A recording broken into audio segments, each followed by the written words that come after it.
శ్రీరాముడితో లక్ష్మణుడు, బలరాముడితో కృష్ణుడు.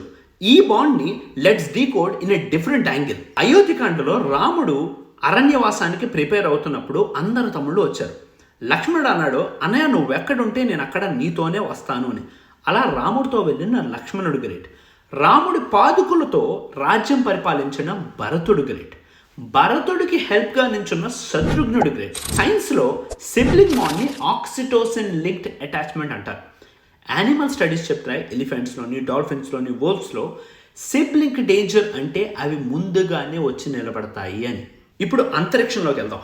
When a supernova explode అయినప్పుడు మల్టిపుల్ స్టార్స్, మల్టిపుల్ ప్లానెట్స్ పుడతాయి. అవి ఎక్కడి నుంచి పుడతాయి? From the same cosmic dust. అవి డిఫరెంట్ డైరెక్షన్స్లో ట్రావెల్ అయిపోయిన తర్వాత కూడా వాటి కోర్ ఫ్రీక్వెన్సీ ఎప్పుడూ కనెక్టెడ్గానే ఉంటుంది.